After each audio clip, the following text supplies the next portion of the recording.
Your burnout isn't proof of ambition. It's proof you're being used. In any room, the loudest worker rarely holds power. The quiet selector does. Busy feels like control. Most times, it's anxiety wearing a schedule. If you want to win, stop moving first. Then choose the battlefield. Hustle culture sells suffering as progress because exhausted people are easy to manage. It rewards presence, not outcomes. So people perform effort like theater for approval. Your brain can't always tell productive from feels productive. It still pays dopamine. So you check email again and again, not for results, for relief. Relief is not strategy. It's a sedative that keeps you busy and harmless. Trap number 1 has a seductive name: indispensability. The delusion that you must touch everything yourself. When you touch everything, you become the bottleneck that slows everyone, including you. And you become fragile. Remove you for a week, the whole machine collapses. Not because you're heroic, because you never built a system. Powerful people built systems that run without them. Then they intervene at pivots. They look idle because they remove noise, not because life got easier. Trap number 2. Reactive courage. Acting fast just to look decisive in the room. Speed without aim is panic with a suit on. People eventually feel it. Authority can tolerate silence. It can sit inside uncertain without grabbing a lever. Rome after Cannae was bleeding. The crowd screamed for revenge. Generals demanded battle. One man walked into that hysteria and offered the most insulting plan. Wait. Quintus Fabius Maximus refused Hannibal's stage. He denied the grand, clean fight. He followed. He harassed. He cut supplies. He burned forage. He dragged time. Rome mocked him. Senators called him weak. Soldiers questioned his manhood in public. Fabius absorbed the shame because he understood the real battlefield was endurance. Hannibal won skirmishes. He looked brilliant. Yet his advantage rotted year by year. He won the battles and lost the war. Because the war was never about battles. It was about endurance. Here's the principle. Don't fight where your opponent is designed to win.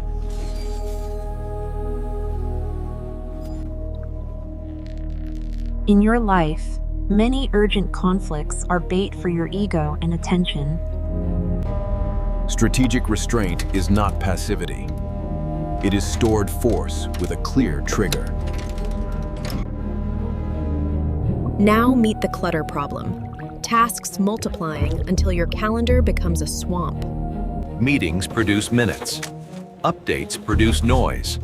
Outcomes often stay exactly the same. Many emails aren't communication.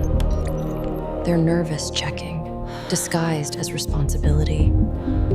Cutting feels like losing because your identity is welded to visible effort. High performers don't add more. They amputate what drains focus without return. Think like a surgeon. Fewer cuts, cleaner movements, no drama, only precision. Ask yourself one ruthless question. Does this change the board? Or does it just change my mood? Mood work feels good. Board work creates results. Choose your poison. Then comes the yes addiction. agreeing because you fear friction, judgment, or rejection. Every cheap yes spends future energy you do not yet possess. It's debt. A strategic no protects your judgment for moments that actually move outcomes. Poker teaches this brutally. Professionals fold most hands and still win consistently. Amateurs play everything because doing nothing feels like falling behind the table. Pros watch patterns. They wait. They study players. They strike on clear edges. In the office, amateurs jump into every email thread. Pros wait and speak only at the climax. Next threat, decision fatigue, the erosion of your sharpness through endless trivial choices. Trivial decisions draw from the same reservoir needed for high-stakes judgment. By afternoon, you don't become lazy. You become compromised. So design your day to delete micro-decisions, automate small things, protect the mind. Delegate what doesn't require your unique judgment. Stop worshiping control as identity. Control is addictive. It feels powerful, while it quietly kills your clarity. Now the momentum myth. If I stop, I'm failing. Sounds noble. It's dangerous. Momentum without direction is a fast car with no steering wheel. It still moves. It also crashes, often into relationships, health, and reputation. There are seasons for acceleration and seasons where the correct move is stillness. When emotions are hot, action reveals fear. Restraint protects your position. Machiavelli warned about restless rulers. They invented wars because stability bored them. Your restlessness can invent problems too, just to feel relevant and needed.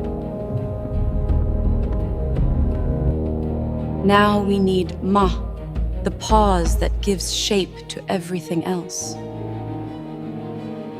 Japan calls it ma, the silence between notes that makes music intelligible. Without the pause, it's noise. And noise hides openings that are right in front. Busy people miss signals because attention is fragmented into crumbs all day long. Still, people notice leverage because perception isn't constantly interrupted by pings. Consider Tokugawa Ieyasu. He waited while stronger men exhausted themselves in conflict. He conserved forces, avoided needless wars, and positioned himself for the final turn. Patience looked like weakness, until patience became the only remaining strength at endgame. Let's name another distortion. Confusing calm with laziness, and frenzy with virtue. Calm is often architecture, systems built to reduce waste and protect, focus daily. Frenzy is often avoidance, effort performed to escape one hard decision.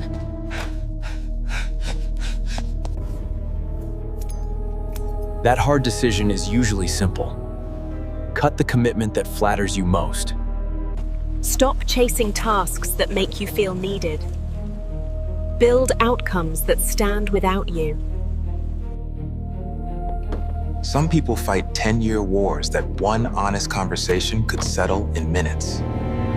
Silence threatens pride. Pain becomes familiar. So the war continues and drains you.